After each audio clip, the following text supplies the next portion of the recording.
It's time for me to move away from the game of basketball. Westbrook stops at the 1 and goes down to a knee. Bitter labor dispute caused the cancellation of the playoffs. You don't know when he's going to be back. Two really serious concussions.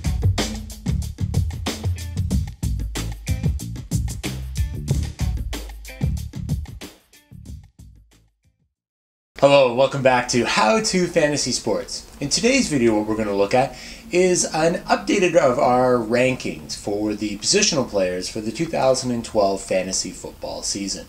We've now played 3 preseason games, and because of those games, we've got a little bit more information about how we think players will be used during the regular season, and we wanted to update our rankings a little bit more to reflect these changes or this information that we've gotten. Now, in general, we don't really put a lot of faith in what happens in the preseason. Teams aren't necessarily playing the way that they will during the regular season. Teams aren't necessarily playing against other teams as much as they're just trying to test out players in certain positions, test out their offensive strategies, their defensive strategies, play calling, that sort of stuff. So it's not really a great reflection, and you'll find that players that do well in preseason don't necessarily do well in the regular season, and vice versa. So because of that, our rankings aren't necessarily changing, but because of injuries, or maybe we're seeing different ways that players are being used during the preseason, we can definitely change our rankings a little bit to reflect these changes. So first we'll take a look at the quarterback position, and we still stand by our previous rankings that Mark Sanchez and Tim Tebow are not anywhere near the top 25 of our rankings. We think it's probable that they will have value over the season, but just from a game-to-game fantasy perspective, they're just very hard to predict who's going to be fantasy relevant for your team. And it's best to just avoid that situation until there's a lot more clarity in that situation. Now next up, we're going to drop Phillip Rivers 2 spots in our rankings. We don't think he's had that great of a camp, and while we usually don't use that as an indicator, we think it's a bad sign considering the season that he came off of, plus what's happened with his receivers over the course of free agency, as well as how they performed in camp so far. So we really don't think that he's in line for that strong of a season as we had originally predicted. So we're dropping him a couple of spots to number 11. And so the rest of the changes that we have actually come more at the end of our quarterback rankings. So unless you play in a deeper league that drafts a lot of quarterbacks, you probably won't really have to worry about these changes. Specifically, we're talking about moving Andrew Luck up to number 19. We think he's performed much better during the preseason than we expected, making a good adjustment to the NFL style of play. So we expect a little bit more for him this year.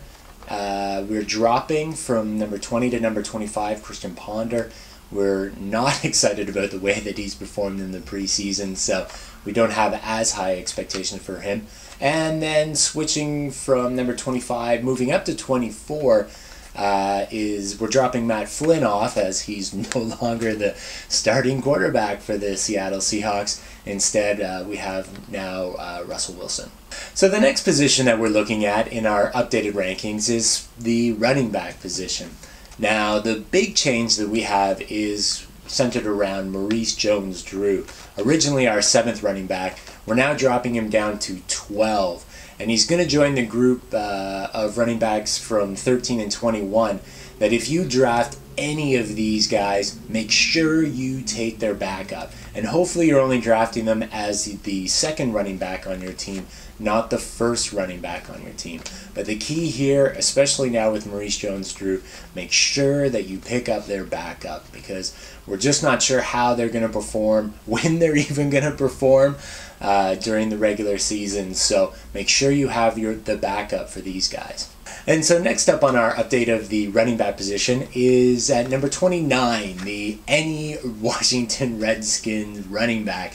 We're now dropping the Washington running backs from consideration from this list entirely. We think this is a situation to be best avoided completely. There are 4 running backs on this team that legitimately have a shot at being fantasy relevant at any point during this season, and that's just a situation that you just don't want to take on. We know you're not investing a lot with the draft position that these guys have, but still, it's just a situation to just best avoid. Find the value in someone else's backup at that point avoid Washington running backs entirely. And so in our final change in running backs, we have at number 30, Cedric Benson. Now that there's a lot more clarity that it does look like that he is going to be the week 1 starter there, we're bumping him up all the way to number 25 now. We think he's in an excellent position there to rack up a lot of fantasy points for your team. And so next up is our rankings of the wide receivers. And we actually still like our rankings of the wide receivers for the 2012 season.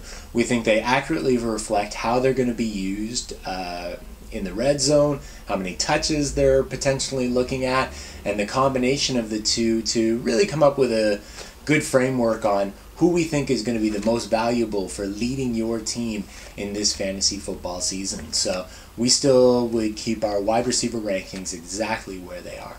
Now, next up in our updates to our rankings for the 2012 fantasy football season is the tight end position. Now, originally we had Jason Witten at number 2, and it does look like he is going to miss a little bit of time at the beginning of the season because of this spleen injury. And because of that, his draft value has actually dropped quite a bit. And we actually think he's come into a really good value situation for you, where you can pick him up late in the draft as well as another tight end to cover you for the first couple of weeks while Jason recovers. And when he comes back, you're going to get an excellent tight end for carrying you for the rest of your fantasy football season.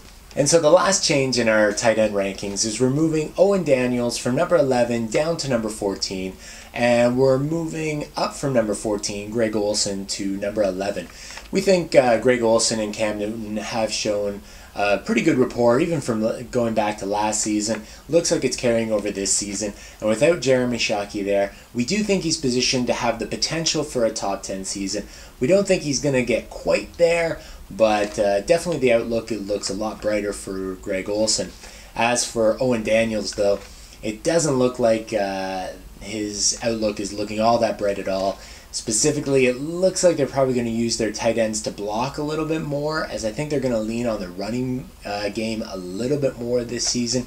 And we're not so sure he's even the best pass-catching tight end on that team anymore. So it's best to just kind of ignore the Owen Daniels drafting and let him fall a little bit more in drafts. And so there you have it. Those are our updates to our 2012 fantasy football rankings. We hope you like this video. If you have any questions, send us an email at question@howtofantasysports.com. Otherwise, subscribe to this channel to stay informed for our next videos. Thanks for watching.